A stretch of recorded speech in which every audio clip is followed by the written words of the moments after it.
When the conference finishes, you have to go to the entrance and confirm the attendance for tonight's dinner. Otherwise, you will not be included in the reservation list. Por favor, les rogamos a los conferencistas que cuando esta conferencia termine, se dirijan a la entrada para confirmar la asistencia a la cena de esta noche. De modo contrario, no serán incluidos en la lista reservada.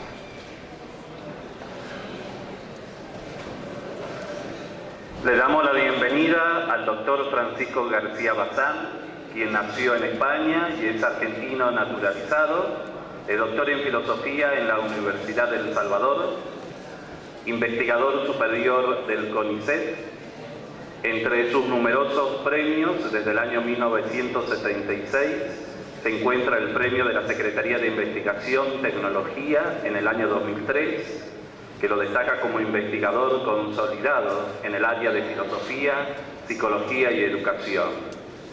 Entre sus trabajos publicados se encuentran 30 libros, entre ellos textos gnósticos de la biblioteca de Nag Hammadi I, tratados filosóficos y cosmológicos, 170 artículos de investigación, 90 artículos de alta divulgación, y unas 400 notas y comentarios bibliográficos. Francisco García Bazán was born in Spain.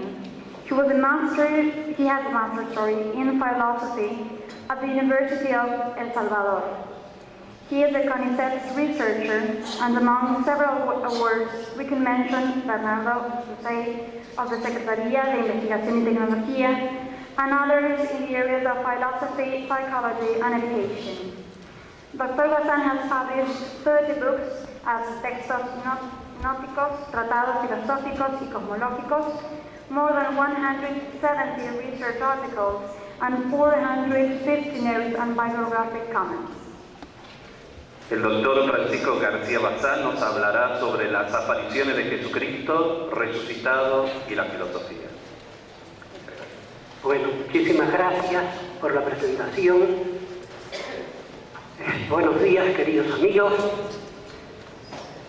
En primer lugar, yo quiero agradecer el que se me haya podido dar la posibilidad de leerles estas palabras. Agradecer, por lo tanto, al comité organizador de este congreso, primer congreso de patrística, congreso internacional y bien nutrido.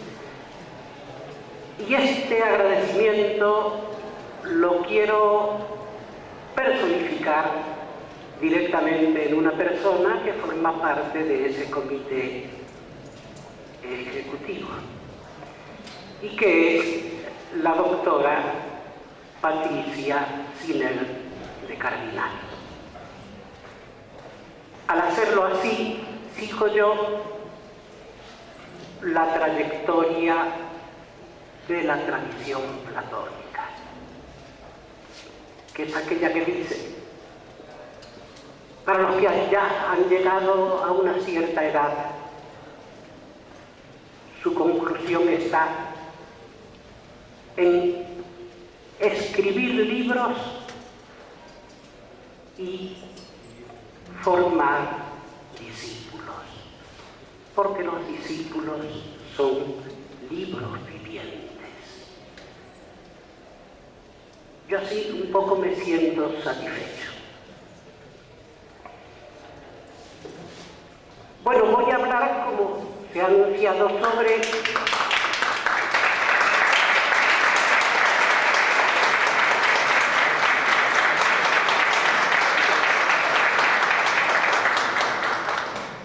muchas gracias en nombre de Patricia. Bueno, voy a hablar sobre las apariciones de Jesucristo resucitado y la filosofía. Y para ello me coloco en primer lugar en la prolongación de las problemáticas. La problemática que tres investigadores de primera calidad Uno de ellos es el norteamericano Sanders. En la figura histórica de Jesús nos dice: sus discípulos huyeron después de su muerte. Lo vieron. ¿De qué modo? No hay certeza. Y en el caso de un par de investigadores alemanes, Gerd Theissen y Annette Metz, se sigue diciendo, un poco con mayor amplitud: crucificado entre dos bandoleros, muy probablemente en abril del año 30, los discípulos habían huido, pero algunas de sus discípulas fueron más valientes y presenciaron la crucifixión desde lejos. Después de su muerte, se apareció primero a Pedro o a María Magdalena, después a sus discípulos. Colectivamente, estos llegaron a la conclusión de que estaba vivo.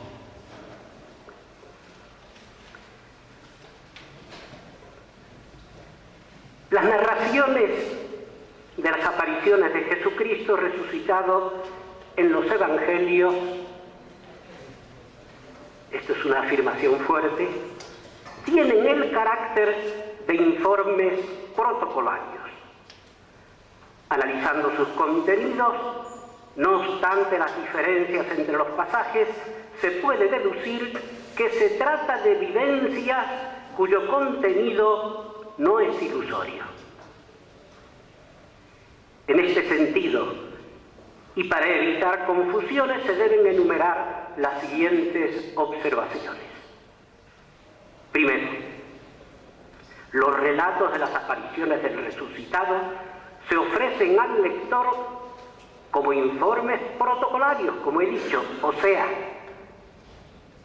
como registros fidedignos, bien que variados, de datos empíricos no comunes. No todo lo experimentado tiene que ser común. Observados individual y grupalmente en diferentes tiempos y en circunstancias diversas por testigos distintos. Por eso los testimonios transmitidos, si por un lado difieren entre sí, por otro se convocan y complementan en apoyo de la caracterización de un idéntico fenómeno histórico. Segundo, los datos observados, por lo tanto, no se pueden confundir con vivencias de carácter ilusorio, porque son experiencias de origen extramental, comunes a varios individuos, o sea, de naturaleza intersubjetiva y reiteradas, aunque no a voluntad, en una franja de tiempo determinada entre la muerte y la ascensión de Jesús el Nazareno. Tercero, tampoco se trata de alucinaciones, ya que la alucinación responde a una patología cerebral de individuos y no de grupos, bien sea por trastornos de funcionamiento de la estructura del lóbulo temporal, desdoblamiento de la personalidad o de la sensación, o por insuficiencias en la transferencia de información de un hemisferio cerebral al otro. En cualquiera de los casos, los fenómenos alucinatorios quedan reducidos a la persona de quien los padece.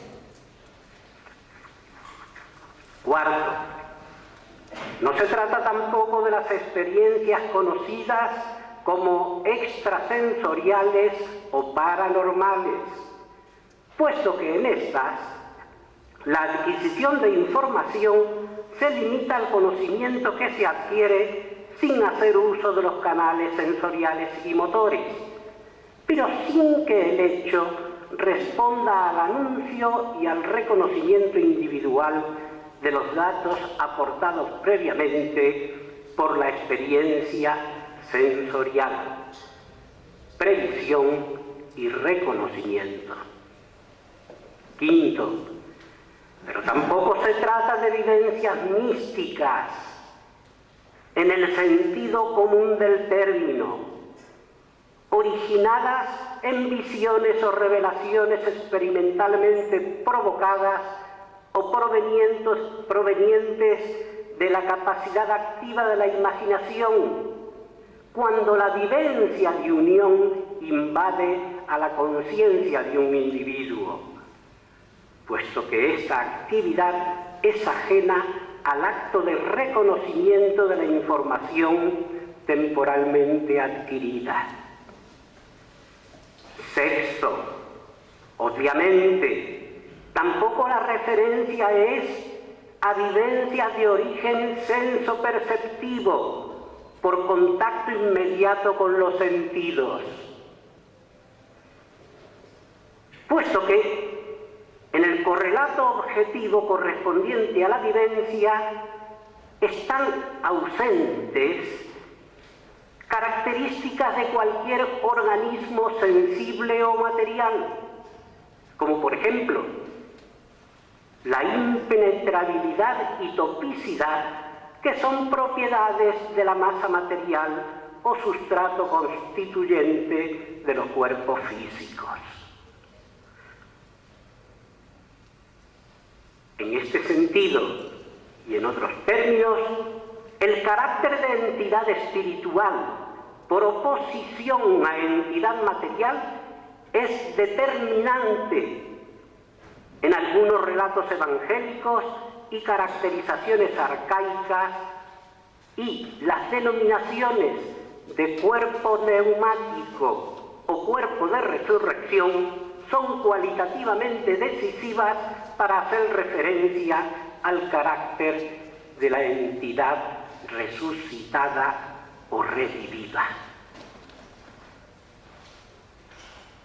Séptimo, tampoco se ofrece en estos casos una vivencia de evocación de muertos o de carácter mediúmnico, de acuerdo con las materializaciones de la nigromancia, como es el caso bíblico de la nigromante de Endor, o de los fenómenos de manifestación ectoplasmática o no, registrados por los testigos espiritistas, puesto que no se necesita de canal intermediario que armonice con el espíritu guía, sino que la manifestación del Cristo resucitado es espontánea.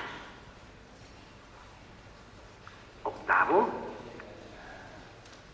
pero tampoco se trata finalmente de apariciones de un fantasma, de la manera como lo testimonian creencias generales de la época antigua. Por ejemplo, la anécdota contemporánea a Flavio Josefo, que narra el historiador judío como la trampa urdida por Simón Ciora para escapar de las legiones romanas. Efectivamente, los fantasmas, aunque presencia inesperada y objetiva, obedecen a una dinámica ajena a la voluntad de los residuos psíquicos manifestados, mientras que las apariciones del resucitado se subordinan a la propia voluntad y han sido incluso acontecimientos anunciados previamente por él. Se trata, en resumen, para que se quede visto concentradamente, de vivencias compartidas por diversas personas, es decir, representaciones correspondientes a hechos controlables colectivamente. Pero lo remarcamos, ya que en esto radica la originalidad intrínseca del fenómeno para distinguirlo tanto de la superchería como del acto de fe profana, surgidas a partir de apariciones o estímulos perceptivos singulares. ¿Cuál sea el mecanismo cognoscitivo capaz de dar lugar a estos fenómenos? Es algo que oportunamente deducimos fenomenológicamente en el capítulo 2 del libro Jesús el Nazareno y los primeros cristianos, en relación con los fenómenos de empatía afectivo-emotiva. En esta oportunidad, sin embargo, es necesario ajustarse al análisis de los testimonios más cercanos y diversos que se han conservado sobre el fenómeno, con el fin de consolidar la hipótesis sobre el dispositivo de conocimiento al que hemos hecho alusión. Los hechos básicos según los relatos evangélicos.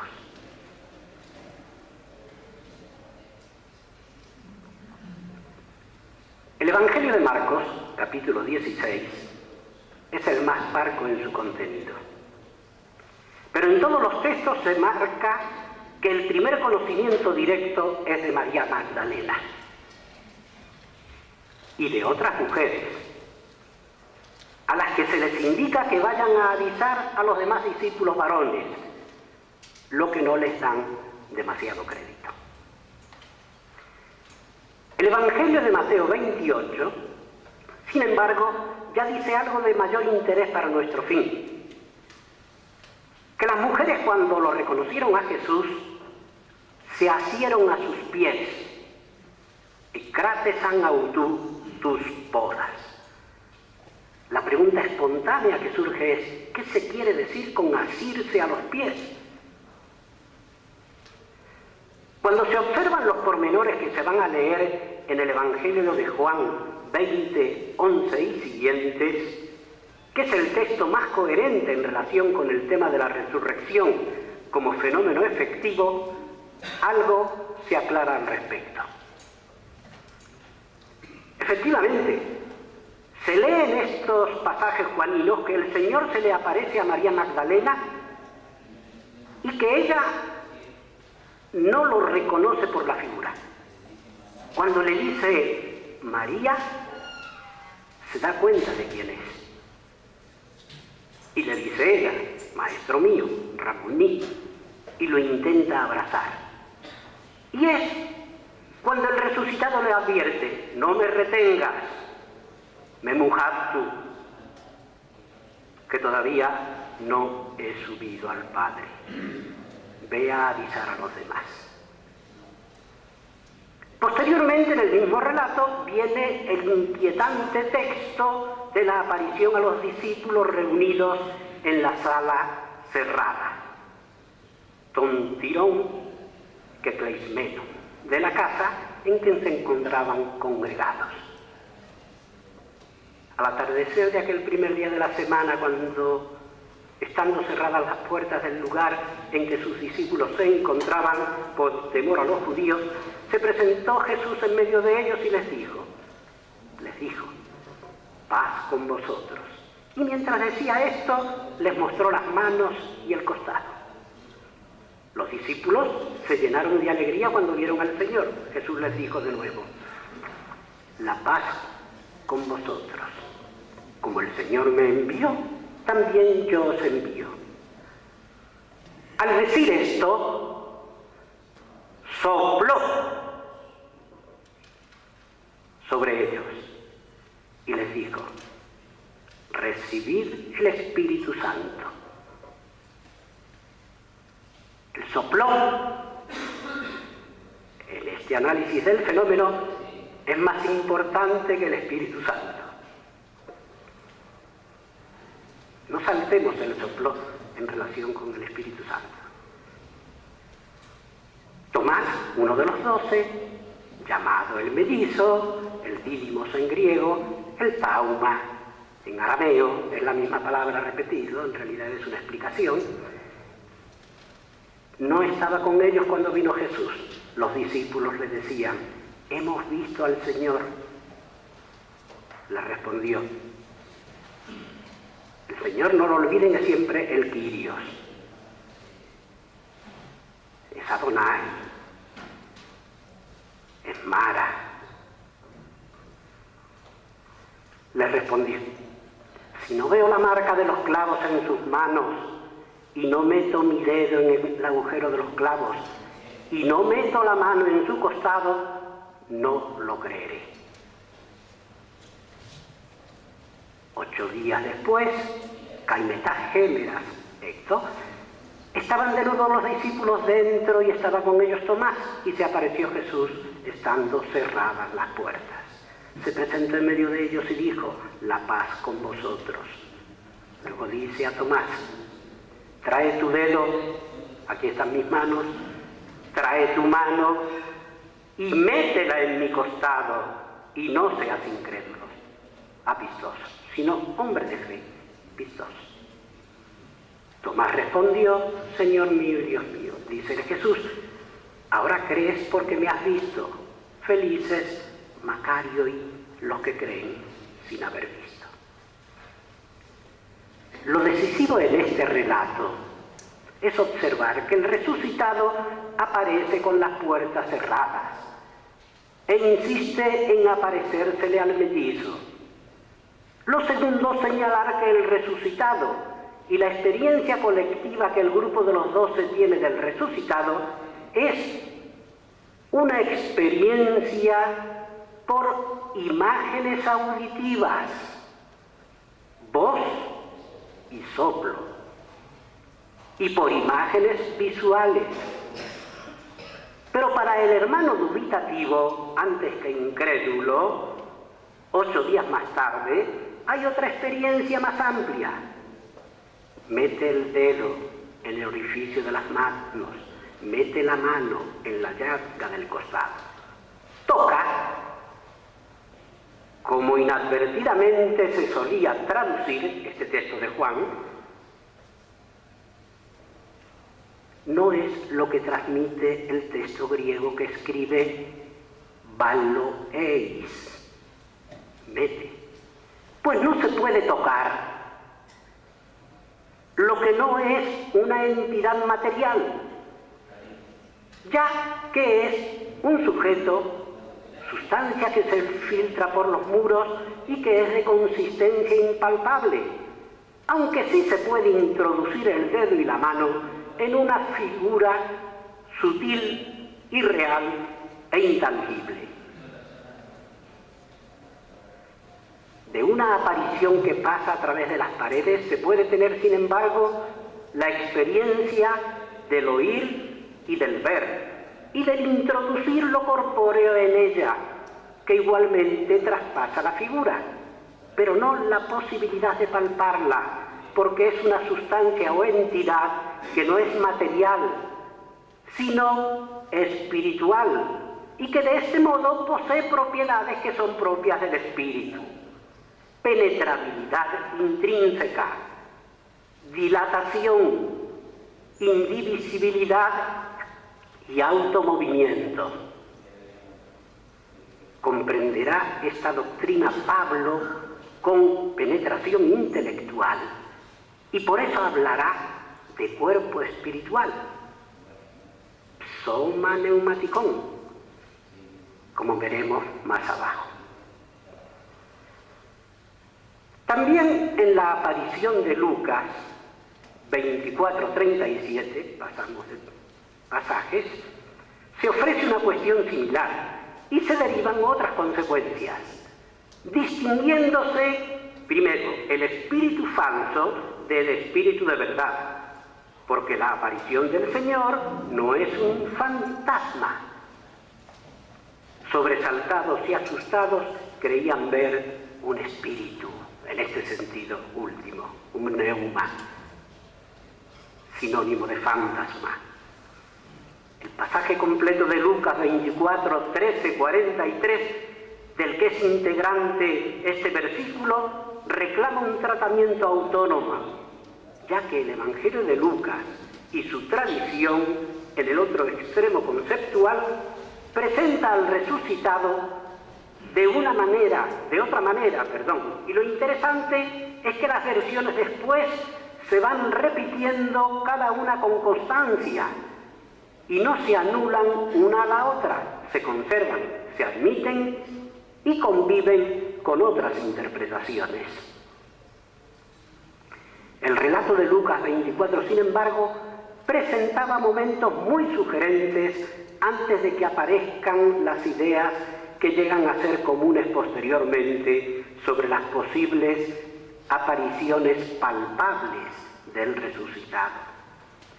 Hay la referencia a una aparición que es de gran agudeza en la misma tradición narrativa de Lucas y que es primero el estilo de la aparición a los dos discípulos que van hacia Emaús. Hay aquí mucho de tendencia judeocristiana, porque es a Cleofás, que es el hermano de José, que es el tío del Señor, y a su hermano Santiago, a los que se les aparece el Cristo resucitado. Y cuando les habla, acompañándoles, no lo identifican.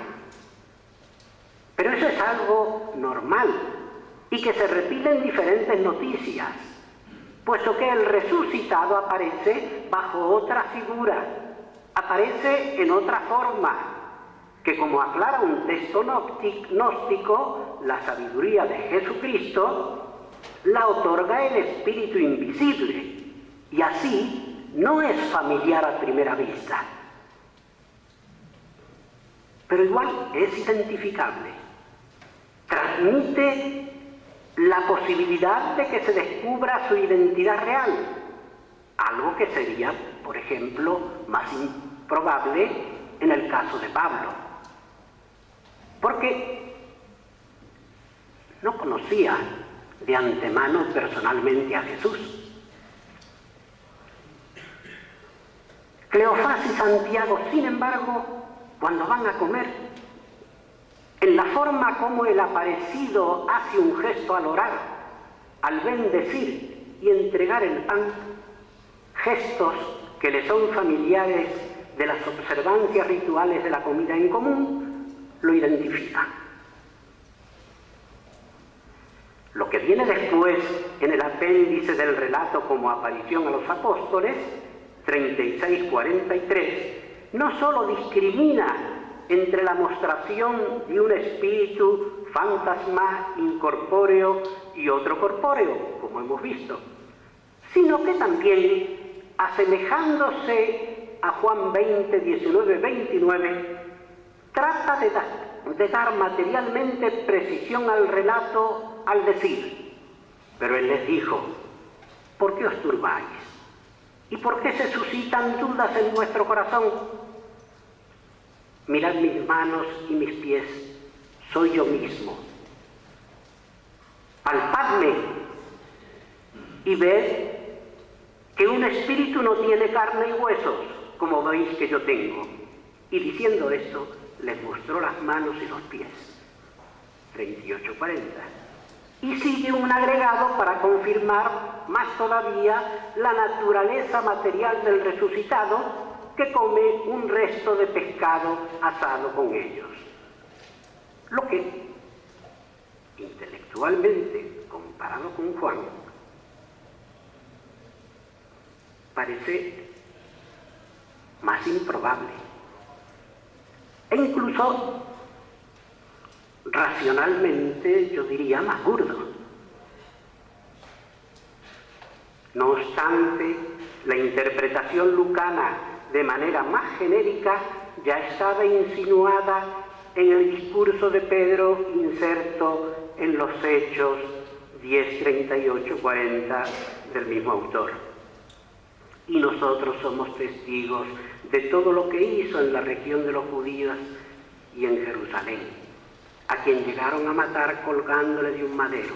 A este Dios le resucitó el tercer día y le concedió la gracia de aparecerse, no todo al pueblo, sino a los testigos que Dios había escogido de antemano, a nosotros que comimos y bebimos con Él después que resucitó de entre los muertos.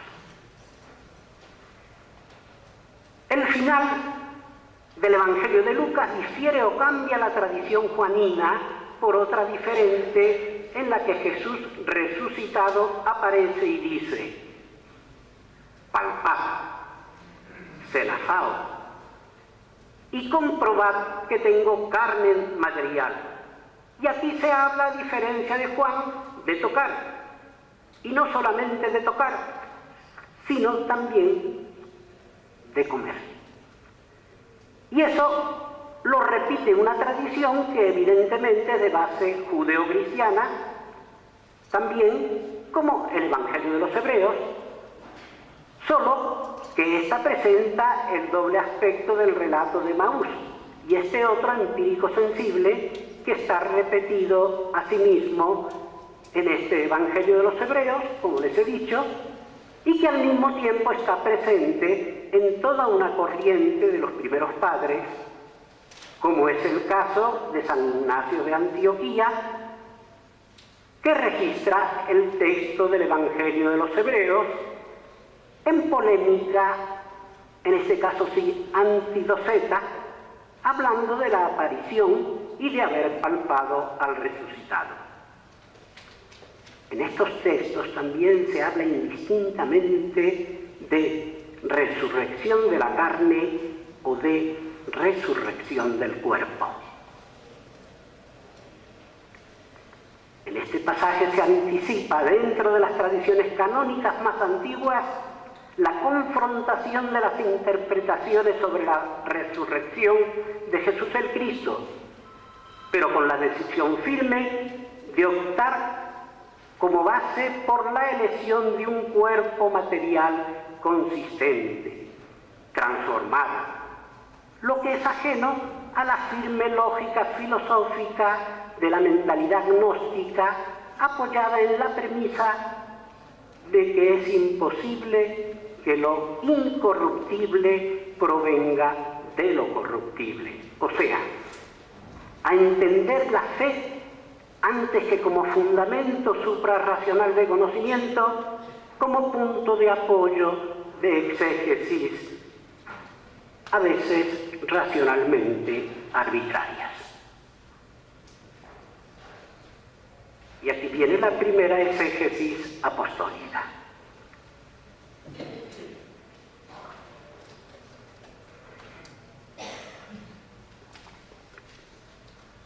Quien servirá de intermediario para acercar una solución reflexiva que mantenga la riqueza antropológica que encierran las tradiciones antiguas en relación con la resurrección de Jesús el Cristo, con un discurso equívoco, sin embargo, frente a las interpretaciones docéticas y gnostizantes, apoyado en la ambivalencia del propio vocabulario, será Pablo de Tarso.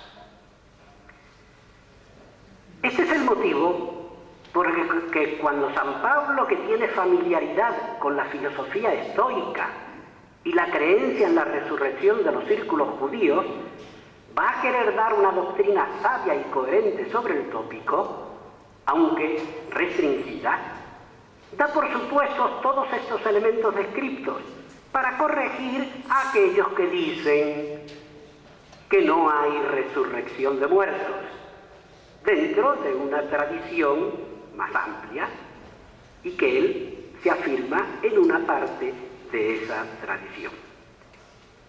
Porque es en el mismo texto en el que al comienzo da indicio de conocer tendencias gnósticas. De este modo, en el capítulo 15 de la primera carta a los Corintios, afirma al iniciar la exposición la creencia común en varias cosas, en el Mesías, de protocatólicos, judeocristianos y gnósticos. Y en este contexto después comienza a exponer la noción de resurrección. Y es ahí en donde escribe: si se predica que Jesucristo ha resucitado de entre los muertos, ¿Cómo andan diciendo algunos entre vosotros que no hay resurrección de muertos? Son los mismos cristianos que piensan diferente. Si no hay resurrección de muertos, tampoco Cristo resucitó. Y si no resucitó Cristo, vana es nuestra predicación, vana también nuestra fe. Si solamente para esta vida tenemos puesta solo la fe en Cristo, somos los más desgraciados de los hombres. Pero dirá alguno, ¿cómo resucitan los muertos? ¿En qué cuerpo vuelven a la vida? Necio, lo que tú siembras no revive sino muere. Y lo que tú siembras no es el cuerpo que va a brotar, sino un simple grano o alguna otra semilla. No es el cuerpo que brota. Y Dios le da un cuerpo a su voluntad, a cada semilla un cuerpo peculiar. No toda carne es igual, sino que una es la carne de los hombres, otra la de los animales, otra la de las aves, otra la de los peces. E introduce otra noción. Hay cuerpos celestes y cuerpos terrestres, pero uno es el resplandor de los cuerpos celestes. Uno es el resplandor del sol, otro el de la luna, otro el de las estrellas, y una estrella difiere de otra en resplandor. Así también en la resurrección de los muertos. Se siembra corrupción, resucita incorrupción. Se siembra vileza, resucita gloria. Se siembra debilidad, resucita fortaleza. Y la conclusión. Se siembra un cuerpo psíquico, resucita un cuerpo espiritual. Y la carne la ha dejado a un lado. En esta enseñanza paulina no hay un espíritu, un cuerpo espiritual como vehículo, una psique, un cuerpo psíquico, o sea, una carne y un cuerpo sensible. Doctrina que sin embargo circula en medios gnosticantes, como enseguida vamos a ver. Aquí está presente la tricotomía cuerpo, psique, espíritu. Soma, psique, pneuma, basar, nefes, ruach. Según el axioma desnudo de 1 Tesalonicenses 5:23. Cambiando la terminología, el cuerpo lo atraviesa todo y el espíritu lo atraviesa todo por el enlace de la psique, de las nefes. Pero la carne y sangre no heredan el reino de Dios. El cuerpo terrestre no es el cuerpo de resurrección. La semilla que se siembra no es la espiga que crece y que brota.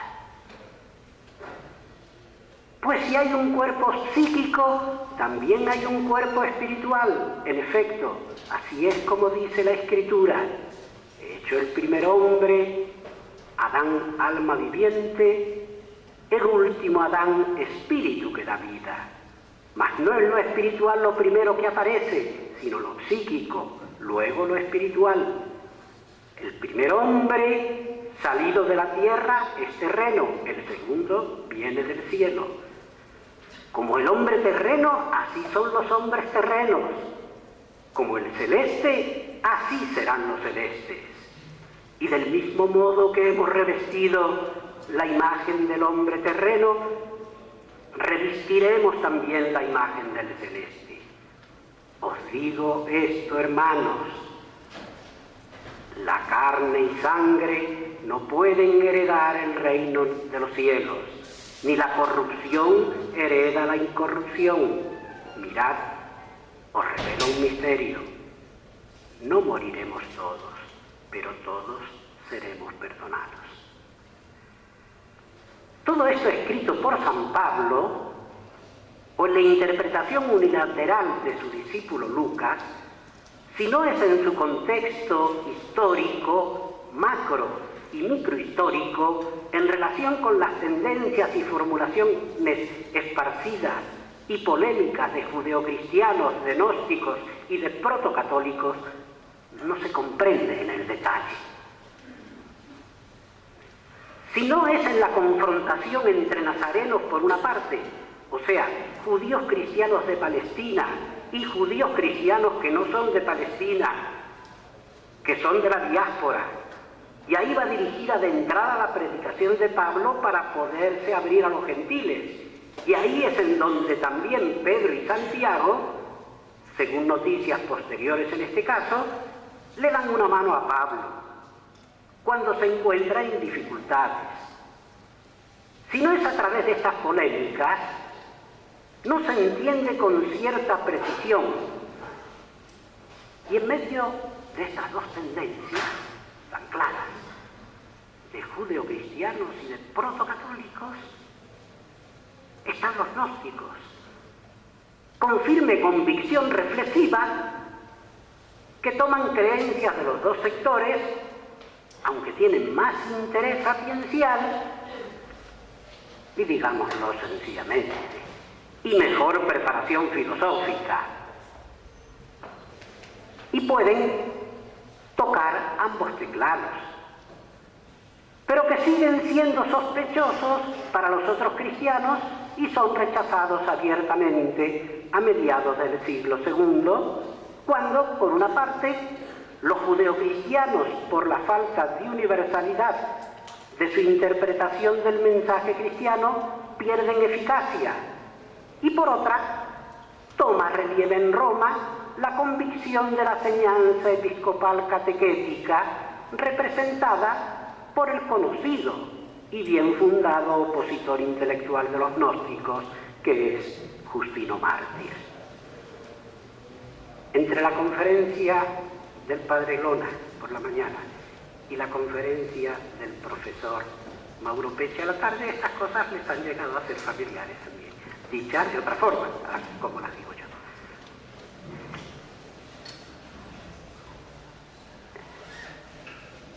Es este, me refería, estaba hablando de Justino Mártir, es este el primer filósofo católico de fuste que desde Roma irradiará a través de toda la posterior heresiología. Ireneo de Lyon, Hipólito de Roma, Clemente de Alejandría, Orígenes y Epifanio de Salamina dependen de la fortaleza de San Justino.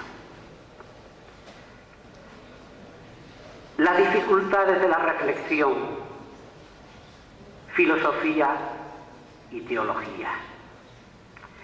Desde que San Justino Mártir escribiera su famosa apología en favor de los cristianos ante los gentiles y posteriormente su diálogo con Trifón frente a los judíos, existe oficialmente la filosofía cristiana como complemento de la sabiduría de los cristianos coronada por la teología, aunque con anterioridad a él la habían cultivado los gnósticos cristianos como teosofía, la auténtica filosofía cristiana, y por eso abiertamente reacciona contra ellos.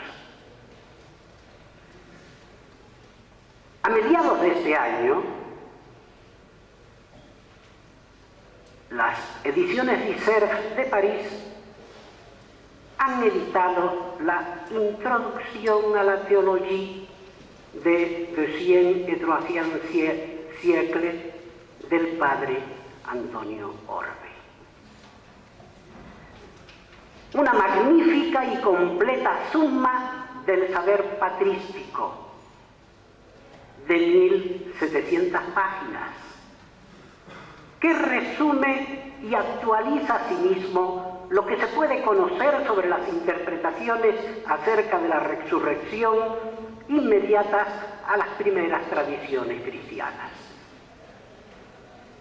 Durante la última parte del siglo I y el siglo II, cuando había una firme voluntad de precisar la doctrina cristiana en su propia originalidad, inspirada en las Sagradas Escrituras, frente a las enseñanzas religiosas y filosóficas griegas y gentiles en general, los dogmas no estaban formulados canónicamente, pero la tendencia firme a lograrlo permitió la concurrencia común antes de la bifurcación de doctrinas e incluso que los cristianos gnósticos llegaran anticipadamente a ofrecer formulaciones conceptuales, sistematizaciones y conclusiones teológicas y filosóficas precisas.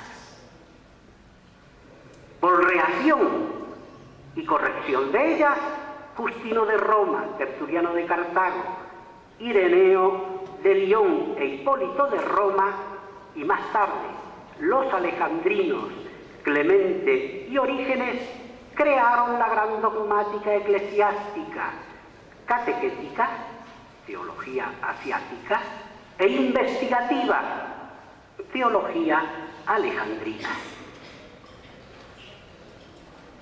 De este modo, frente al misterio de la resurrección del Jesucristo de la historia y teniendo por base la Escritura, pudieron darse estas respuestas.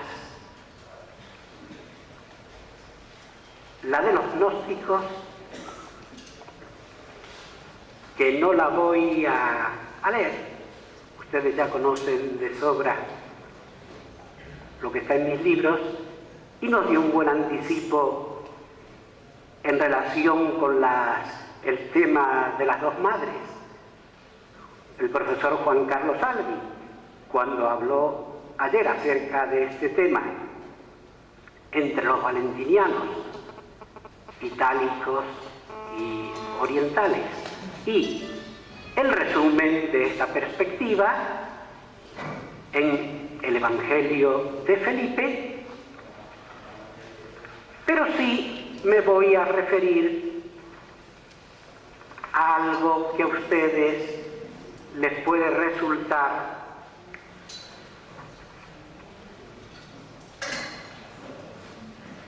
menos familiar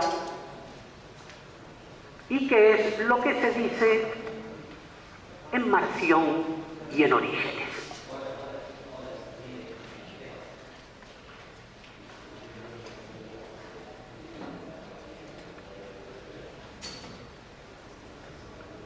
Marción, al hacer su exposición acerca de la resurrección de Jesús el Cristo, sigue a Lucas y, sin comprometerse con la doctrina gnóstica, adaptando el texto, sostiene, según el testimonio de Tertuliano, en cuanto a la verdad de su cuerpo, ¿quién puede ser más claro? Puesto que, viéndoles los discípulos reunidos en el cenáculo preguntarse con duda si no era un fantasma, y hasta creerle un fantasma, les dijo: ¿por qué os turbáis? ¿Y por qué se elevan estos pensamientos en vuestros corazones? Ved mis manos y mis pies, soy yo, porque un fantasma no tiene huesos, como veis que tengo yo, como espíritu. ¿Cuál es el motivo de esta complicación? Porque ofrece a la investigación de ellos sus manos y sus pies, miembros que están constituidos de huesos. Por eso agrega: sabed que soy yo. Evidentemente, el que conocían anteriormente como ser corporal. El resucitado se aparece a los 12 reunidos con las puertas cerradas y lo toman por un fantasma. Este es el latín, no el griego. Existimaban un fantasma esse, non pneuma, un fantasma. Pero la marca de los clavos en las manos y los pies carentes de huesos y de carne, porque es un espíritu, le dan identidad individual, aunque no realidad corporal, sino impasibilidad e incorruptibilidad.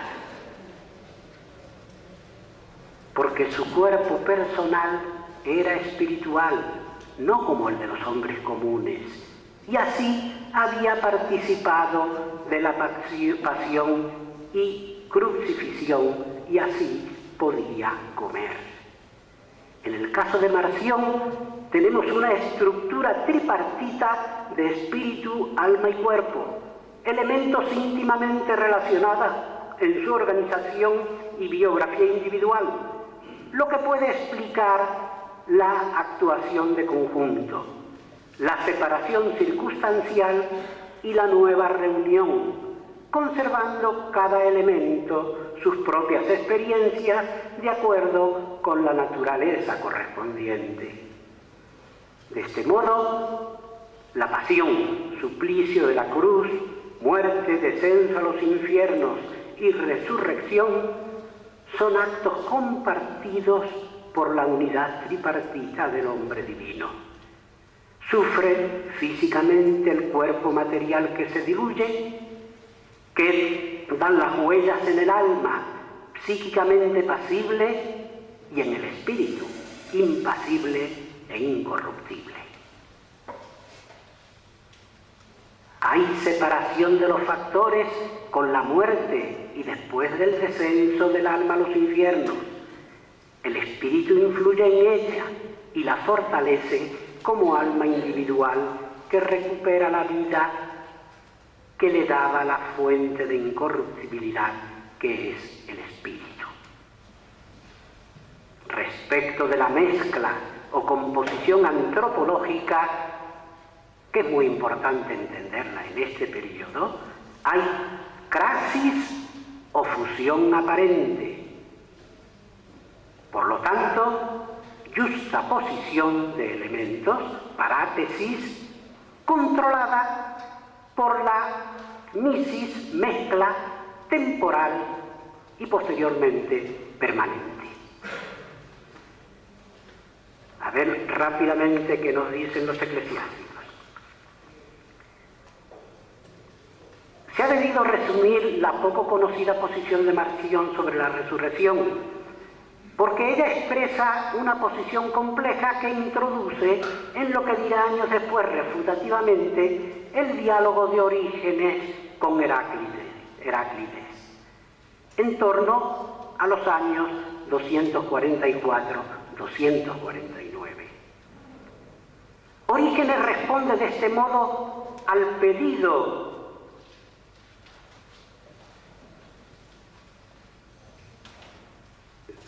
Orígenes responde de este modo al pedido de ayuda del interlocutor, de Heráclides, que está de acuerdo con lo dicho hasta aquí, pero pide ayuda con una aclaración sobre las palabras. Padre, en tus manos pongo mi espíritu, ya que, separada del espíritu, la carne estará muerta yaciendo en la tumba. ¿Cómo ésta se abre y cómo resucitan los muertos? Orígenes responde: que el hombre sea un ser compuesto, lo sabemos por las Escrituras. El apóstol ha dicho al efecto: que Dios os santifique el espíritu, el alma y el cuerpo, y que os santifique todo entero, y que todo vuestro ser, el espíritu, el alma, el cuerpo, sea guardado irreprochable para la venida de nuestro Señor Jesucristo.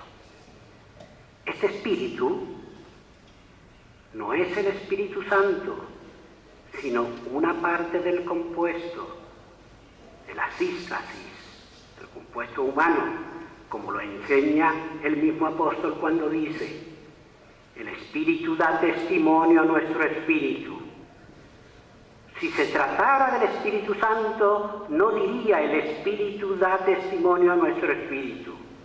Así pues, nuestro Salvador y Señor, en su voluntad de salvar al hombre como lo quiso salvar, por esta razón quiso salvar el cuerpo, lo mismo que quiso parejamente salvar al alma y quizás, además, salvar a lo que quedaba del hombre, el espíritu. Por otro lado, el hombre no hubiera sido salvado todo entero si él no hubiera revestido al hombre todo entero. Se suprime la salvación del cuerpo humano si se declara espiritual el cuerpo del Salvador. Se suprime la salvación del espíritu humano sobre el que ha dicho el apóstol: ningún hombre conoce las cosas del hombre, sino el espíritu del hombre que está en él. Queriendo salvar el espíritu del hombre sobre el que el apóstol se ha expresado así, el Salvador ha revestido a sí mismo el espíritu del hombre. Estos tres elementos, después de la pasión, se han separado. ¿Cómo?, se pregunta Orígenes. El cuerpo en la tumba, el alma en los infiernos, el espíritu lo ha puesto en las manos del Padre. El alma en los infiernos. No dejarás mi alma en los infiernos. Si es cierto que ha puesto su espíritu entre las manos del Padre, es como un depósito que Él ha dado a su espíritu. Porque una cosa es hacer una donación y otra remitir, confiar un depósito. El depositante hace un depósito con la intención de recuperar su depósito. Siendo así, ¿por qué debía confiar ese depósito, su espíritu, al Padre? La pregunta, dice Orígenes, supera mi competencia y a mi intelecto, pues no estoy suficientemente seguro de mí para afirmar que lo mismo que su cuerpo no podía descender a los infiernos, pese a las afirmaciones de los que declaran espiritual el cuerpo de Jesús, lo mismo su espíritu no podía descender a los infiernos, y que a causa de esto confió hasta su resurrección entre los muertos su espíritu en depósito al Padre. Este depósito que había remitido al Padre lo retorna. ¿Cuándo? No en el momento mismo de la resurrección, sino inmediatamente después de la resurrección. Testigo de esto, dice Orígenes, el texto del Evangelio. Nuestro Señor Jesucristo estaba resucitado de entre los muertos. María lo abordó y él le dijo: no me retengas. Memu hatu. Quería en efecto que cualquiera que lo retuviera en su integridad, para que habiéndolo retenido en su integridad, experimentara la influencia benefactora de su cuerpo en su cuerpo, de su alma en su alma y de su espíritu en su espíritu. En efecto, yo no he subido todavía hacia el Padre. Sube al Padre, después va a encontrar a sus discípulos. Por lo tanto, sube al Padre ¿con qué intención?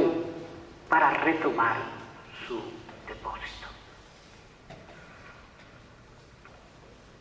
Años antes de Orígenes, sin embargo, y por oposición a la tradición esotérica de los gnósticos, Ireneo de Lyon dejaría su testimonio en favor de la recuperación efectiva de la gloria de la carne.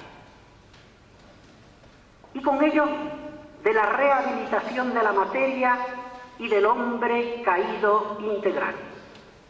Lo hacía ilustrativamente, refiriéndose al mismo texto de Lucas 24 sobre la resurrección de Jesús y su aparición en el cenáculo, y apoyándose en una exégesis literalista de Efesios 5:30, en la que, sin embargo, tanto Mario Victorino como San Jerónimo, dependientes de Orígenes, serán más espiritualistas. A diferencia, por supuesto, como ya estábamos oyendo, de Ignacio, de Teófilo de Antioquía y de Justino de Roma.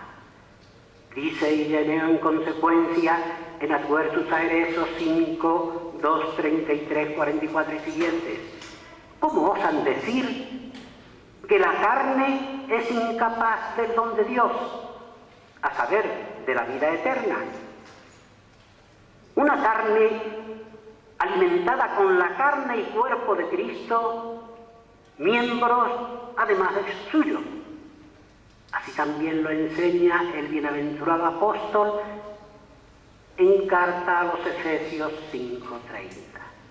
Miembros somos de su cuerpo, reunidos de su carne y de sus huesos.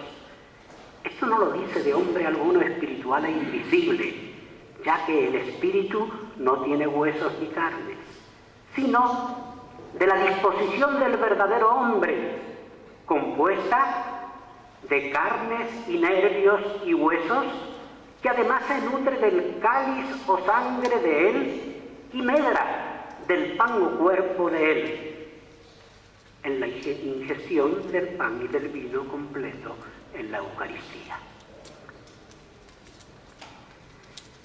Con estas líneas de Ireneo, breves pero contundentes, es posible confirmar en el ámbito filosófico el rechazo espontáneo que despertó entre los gentiles el fenómeno de la resurrección cristianamente constituido, según se afirma en Hechos de los Apóstoles.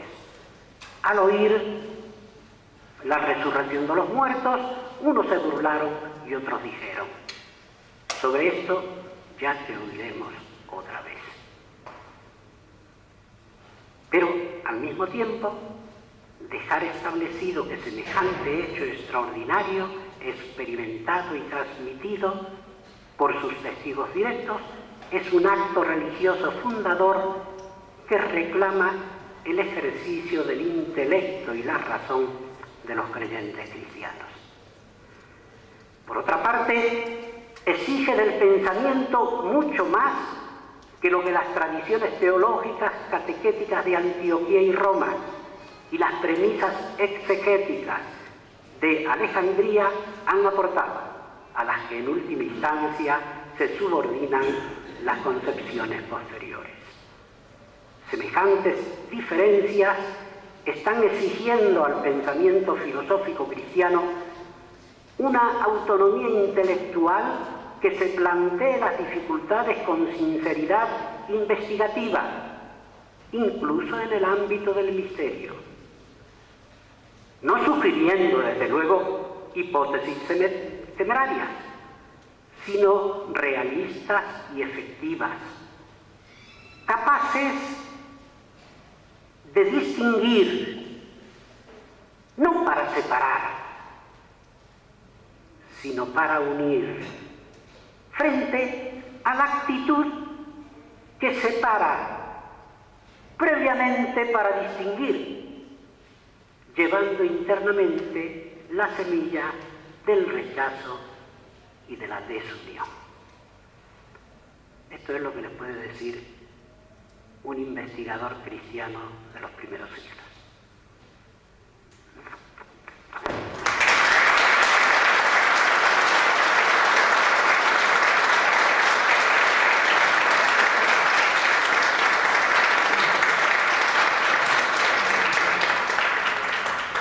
Agradecemos al doctor Francisco García Bazán. Si alguien quisiera formular alguna pregunta antes de retirarnos.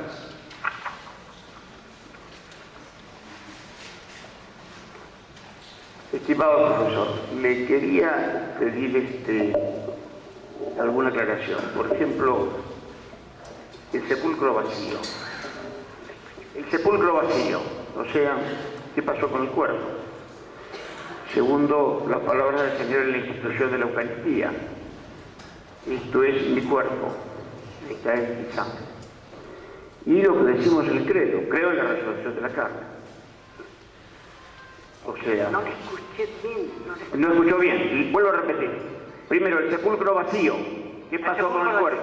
Perfecto. Bien. Segundo, la institución de la Eucaristía. Sí, Mi cuerpo, mi sangre. sí. Tercero, creo en la resurrección de la carne. Creo en la resurrección de la carne. No. Final. Bien. Sí, me refiero al credo. Sí. Yo creo que el tema del sepulcro vacío es importantísimo, justamente para la investigación del tema de la resurrección. Lo que han quedado allá, lo que perciben los testigos, son justamente las huellas materiales de un cuerpo que no está. Lo primero que ha hecho la tradición contraria a la resurrección es negar que el Cristo haya resucitado. A los cristianos, a los creyentes en la resurrección, del modo como lo he presentado, el sepulcro vacío los afirma. ¿Cómo haya sido? Ese es el problema. No el problema para la catequesis, que va en realidad tomando la tradición, lo recibido, transmitiéndola y hablando acerca de ella. Es un problema ya en la explicación para teólogos y filósofos. Por eso mi comunicación, mi conferencia ha tenido que ver con las apariciones del Jesús crucificado, el Jesús resucitado y la filosofía. Ese es un problema real y que está en el ámbito de la investigación y que justamente es lo que permite distinguir un poco las dos actitudes.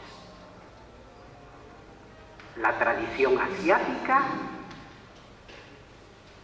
que habla directamente sobre el tema del cuerpo, esta que me he referido de Teófilo y que es la que después va a desembocar en Roma,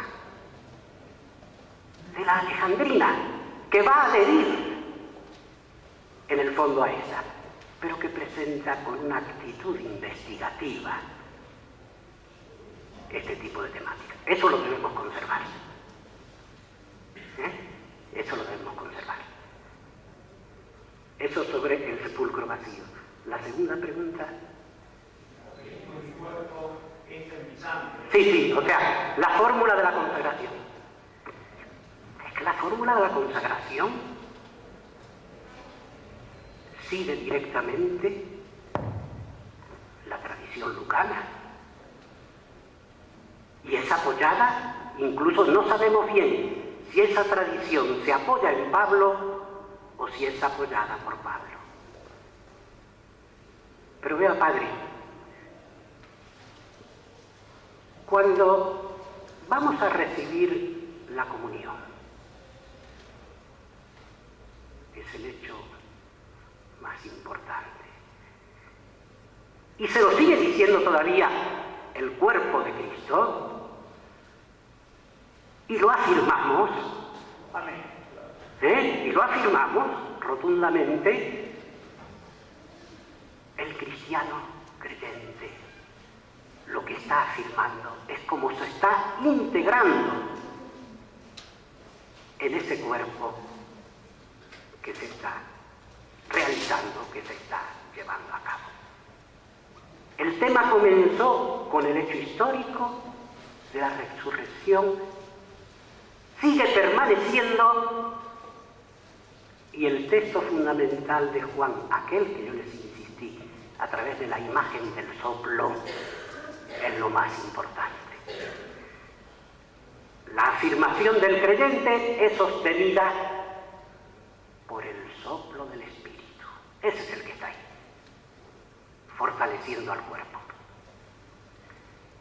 Pero esas son palabras filosóficas.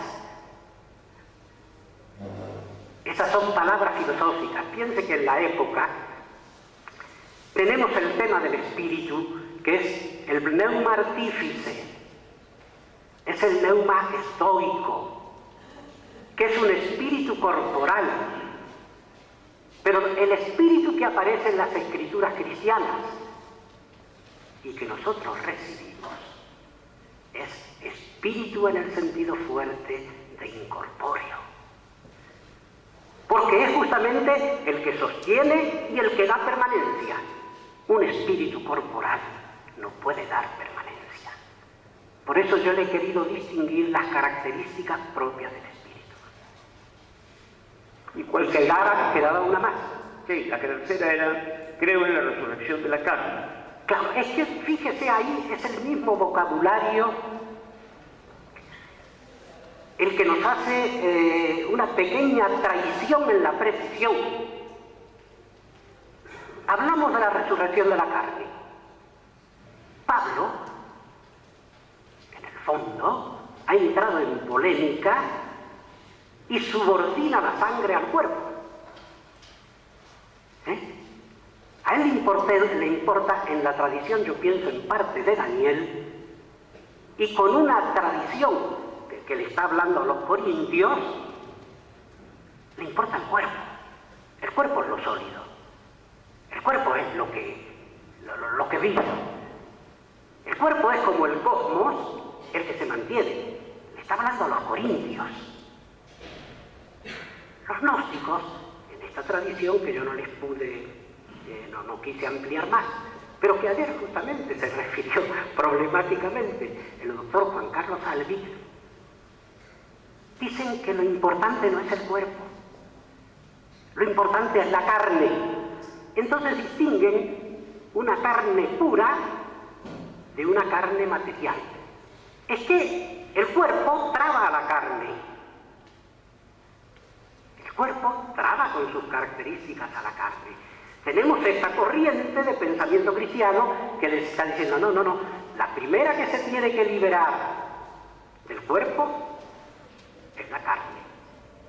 Y después seguimos, porque por la carne, con el apoyo del espíritu, esto que es tan importante, llegaremos al cuerpo psíquico. Es la tarea del alma y del tiempo. Pero después ascenderemos. La ascensión la tenemos en nuestras mismas narraciones. Y esto es a través de un vehículo. Piense, padre, en la primera a los tesalonicenses, la segunda parte, aquella cuando está tan inquieto Pablo con la que le están, que dice cosas tan importantes al comienzo, pero después dice aquello. ¿Y quiénes acompañaremos primero? ¿Los que estamos vivos o los que murieron? Y ahí viene la importancia. Bueno, los que murieron resucitarán primero y los vivos ascenderemos para formar parte del Cristo que se aparece, que es un Cristo ahí triunfante, y somos el séquito. Pero lo que yo le quería insistir es, ¿vio la ambigüedad? ¿Vio que a lo largo de la liturgia, incluso en oportunidades se ha dicho la resurrección de los cuerpos, la resurrección de la carne? Lo que pasa es que hay debajo una doctrina teológica de mucha envergadura. Sigamos repitiendo. Es la palabra encarnación. ¿Cómo? La palabra encarnación. Sí, de acuerdo. De acuerdo. Que usted sabe también que se suele hablar de la humanización, ¿no? Porque son problemas que tienen que ver con algo que se debe estudiar a fondo, la antropología de la ética, de la época. Pablo habla de la tricotomía, pero no habla de cómo esos elementos estén entrelazados entre sí. Hay corrientes que le dicen están justapuestos. Como están justapuestos, es posible la liberación unos de otros. Eso sí están justapuestos, como se forma una estructura. Pero si en lugar de justapuestos están formando una mezcla, una mixis, Bueno, es posible también a través de procedimientos, eso lo dicen los antiguos, de procedimientos físico-químicos, separar también algunos elementos. Pero si es una crasis, si es una fusión, bueno, ahí tenemos esta teoría que usted está en el fondo hablando de ella, de la encarnación fuerte. Y la transfiguración, por lo tanto, de esa carne es lo que dice San Ireneo, carne de gloria.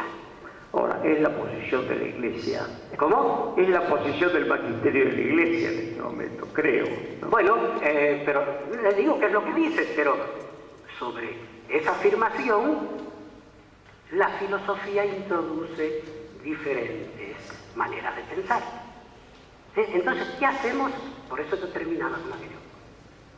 Lo que yo estoy haciendo es distinguir. Distinguir. Hay que distinguir, para eso está la mente humana. Y cuando se distingue, la ciencia no condena. La ciencia nos da más fe. Cuando se distingue, es posible separar. Y es posible también unir, gracias a las distinciones. A la inversa, con lo que usted me dijo.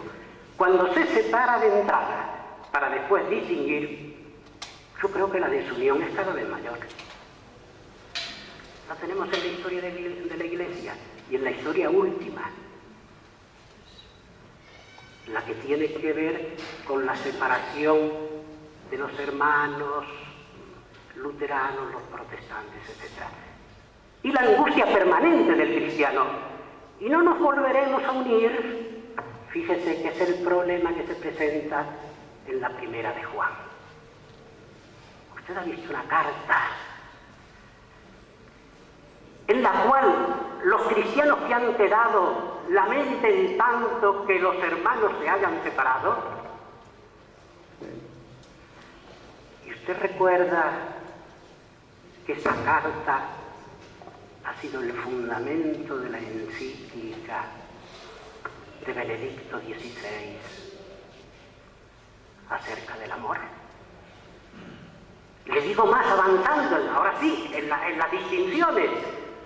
Muy posiblemente esa primitiva comunidad juanina, la primitiva, de la que no tenemos textos directos, haya sido cristiano-gnóstica. Lo cual explicaría las fórmulas gnósticas que están en el Evangelio de Juan, que a veces uno no sabe por qué están ahí, pero esa lamentación, ¿por qué se fueron estos hermanos? ¿Qué ha pasado con el amor? El Papa ha llamado ahora un año de la fe. ¿Cómo? El Papa Benedicto ha llamado un año de la fe, de la fe. Pero fíjese lo importante. Si no, cuando se habla de la unión, fíjese la estrategia, que no es meramente estrategia, es que siempre yo les hablo como filósofo, les hablo de lo racional, pero dentro del filósofo está también lo otro, que son los aspectos volitivos, los aspectos afectivos. Es que cuando, y aquí están mis discípulos que hablan de esas cosas, con Dionisio Areopagita y demás, es que cuando se habla del conocer desconociendo, que es el que verdaderamente permite, ese conocer desconociendo no tiene que ver necesariamente con la racionalidad, con lo intelectual y lo intelectivo. Hay formas de gustar que son paralelos, que se dan en la liturgia, por ejemplo, y ahí es donde viene fuerte ese concepto que yo lo subrayé y hasta lo grité, el soplo del Espíritu. Miren, eso lamentablemente lo hemos arrumbado de tal manera, lo hemos cultivado tan escasamente, que cuando yo ayer escuchaba una serie de comunicaciones acerca de la liturgia, yo quería que me distinguieran entre liturgia y teología. teología de la liturgia y liturgia crística. El soplo. Plotino distinguió muy bien, cuando combatía a los gnósticos, le dijo, bueno, eso de la magia y demás viene muy bien, pero se mueve acá, en el mundo sublunar. Y ahí viene todo lo que permite las uniones, porque fíjese que siempre cuando hablamos conceptualmente, que nos referimos siempre a las cosas, no nos referimos a los intervalos que separan a las cosas y que también tienen su organización interna. Es aquello que en última instancia le llamamos la armonía. La liturgia, sin armonía de las almas, sin el soplo que es el que une, sin la tercera persona de la Trinidad, está anulada. ¿Y eso no es forma de conocimiento? Ya lo creo que lo es. Y ya lo creo que se puede hacer filosofía acerca de ese tipo de experiencias que tienen que ver con la liturgia. Mire, en esto hemos terminado. Y seguimos con el cuerpo de Cristo. Fíjense. Muchas gracias. Doctor Francisco, seguramente hay muchos que quisieran preguntarle, pero a fin de organizarnos para ir a almorzar y volver a las 16 horas, le agradecemos muchísimo y seguramente que a lo largo del día nos podremos acercar a usted para seguir iluminando sobre el tema. Muchísimas gracias, un fuerte aplauso al doctor.